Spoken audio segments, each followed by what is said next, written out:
I love your show. Did you know that me and your husband have been sleeping together? Hello and welcome back to another episode of All Things Girl World.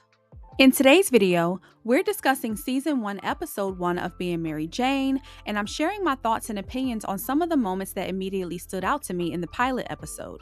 From Mary Jane's complicated relationship with Andre, including the moment she approaches his wife about their affair, to the dynamic she has with her family, and even the pressures that come with her career, this first episode already gives us a lot to unpack.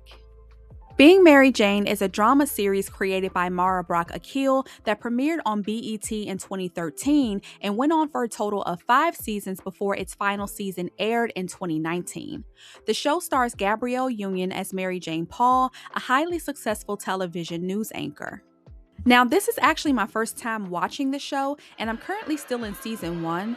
But knowing that the series was created by Mara Brock Akil, it didn't take long for me to start noticing some parallels between Mary Jane Paul and Joan Clayton, even though Being Mary Jane isn't a sitcom.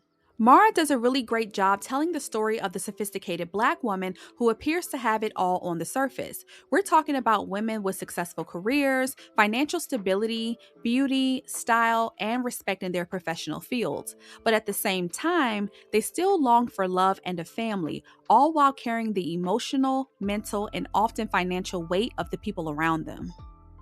And that dynamic becomes pretty clear even in the very first episode. The first episode opens with Mary Jane spending a quiet evening at home baking when she suddenly hears the doorbell ring. It's Andre, played by Omari Hardwick. This is obviously someone that MJ has had a relationship with, and he shows up drunk at her door pleading with her to let him in.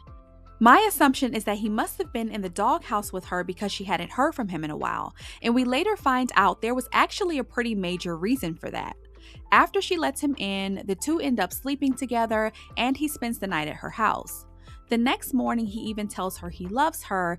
Of course, that makes her feel good because MJ is a woman who wants love and she's been spending a lot of time with Andre. So in her mind, this probably feels like things are finally going in the direction she'd want them to go. She even says something to the effect of, "God give me a sign if he's the one."